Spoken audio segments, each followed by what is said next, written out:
There's a tremendous tradition about managing violence. Managing violence using reason and a sense of justice and fair play. And that tradition is called the Great Law. And that's what's the foundation of the Iroquois nation. Many years ago, when the Iroquois were at war with each other, it was a time of great despair. Fortunately, we had a prophet we called a peacemaker who bound us together as a single people. And one of the things that he did is he outlawed war among the Iroquois.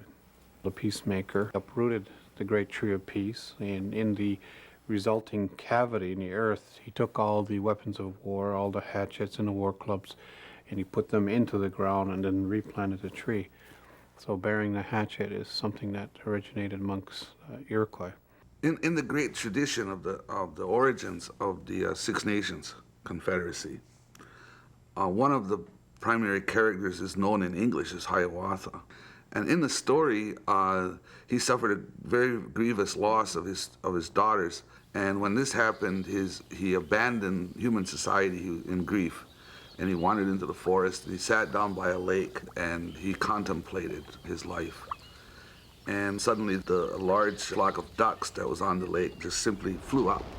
And they took with them the water. They emptied the water of the lake. And he looked into the now empty lake bed and saw these shells.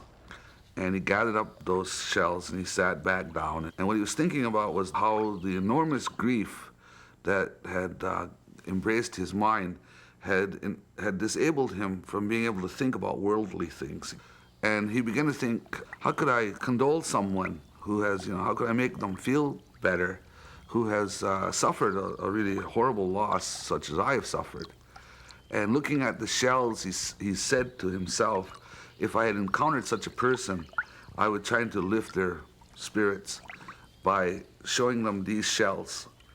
And so he strung the beads on a string and says that these should have the ability to take the weight off somebody. So the speeches that go with the strings in the first story of the origin of the use of these is that the wampum will, he says, like, with these I wipe the tears from your eyes, and with the next string of these I take the lump out of your throat, and next one I take the tightness out of your chest, and so on and so forth. The point of which is to discuss in the long run how to relieve people of the pain of death.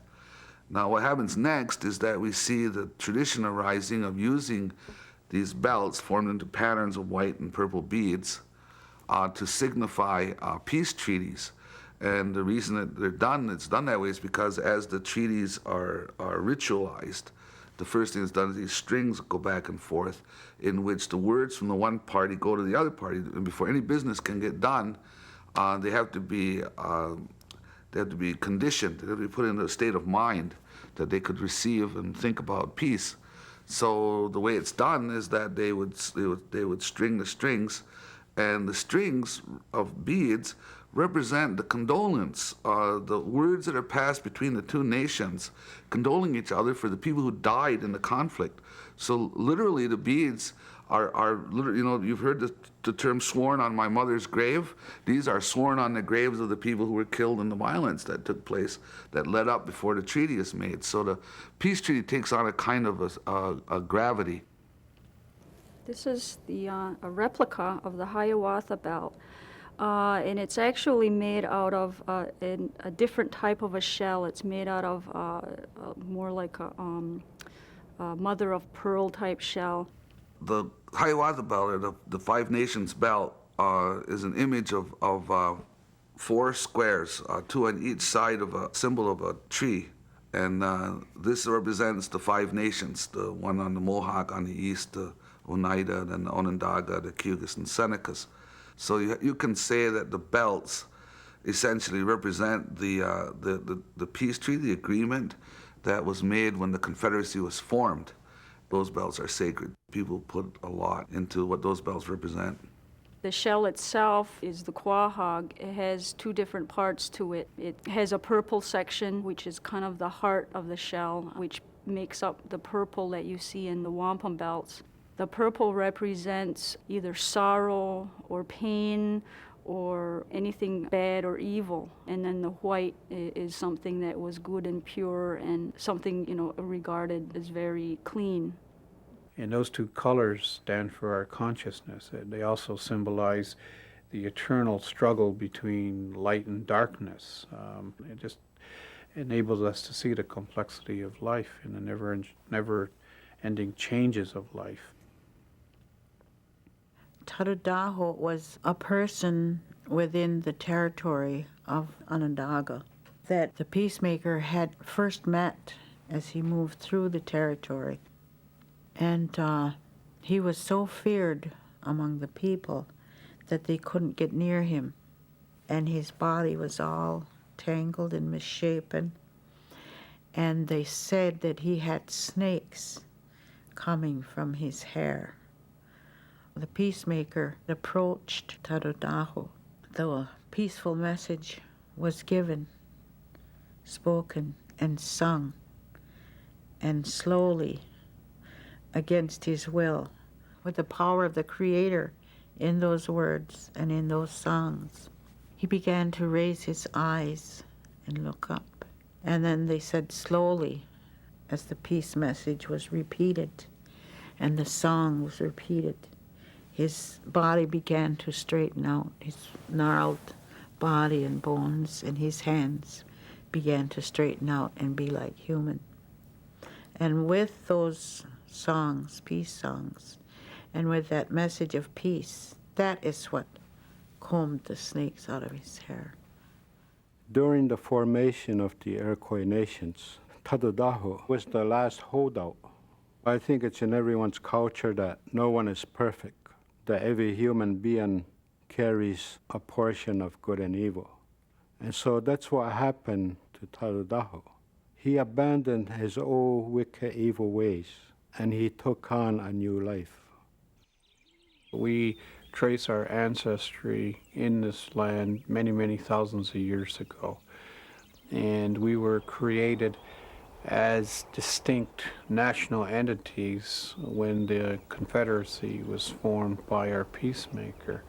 We are free people, we are sovereign people. We have our own nation governments, we have a distinct culture, we have a specific land base, we have a specific language.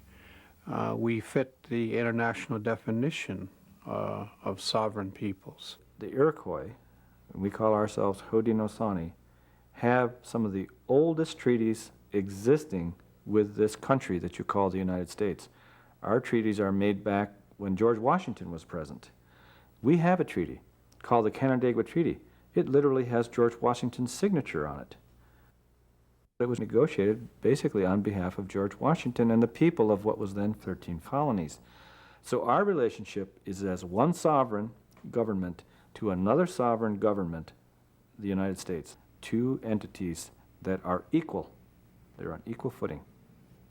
The belt that we traditionally recognize as associated with the Canandaigua Treaty is the George Washington belt that depicts the 13 figures and the which represent the colonies, and then you see this longhouse type of depiction in the center of that. And in our particular case, we know that that treaty is still being recognized because every year, in the fall of the year, we are sent treaty cloth.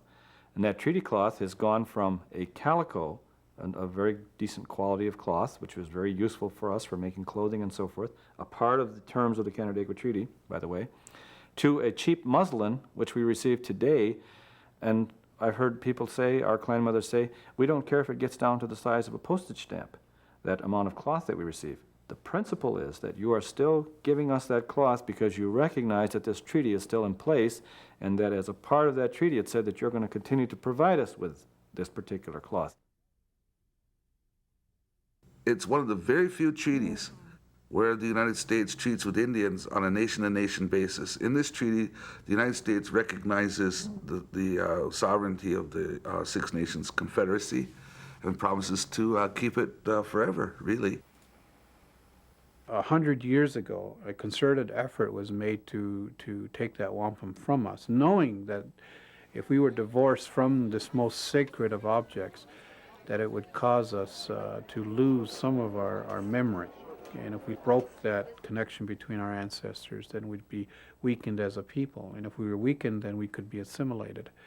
And we knew that then, and ever since that time, that terrible time, we've been trying to get them back.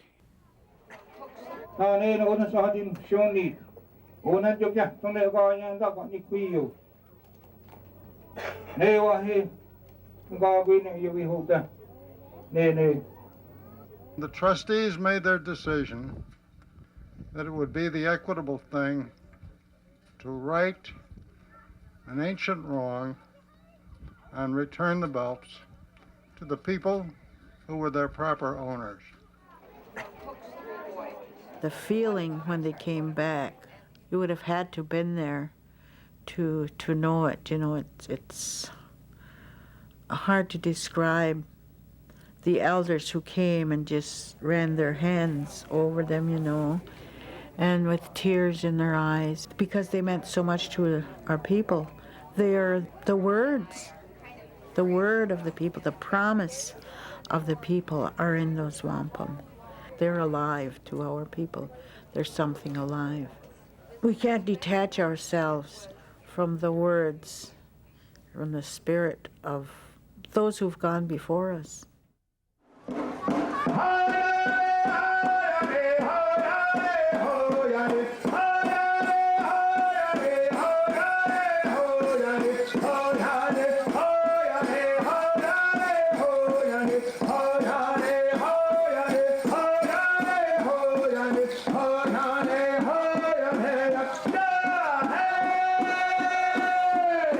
Let me hear you nice and loud, people.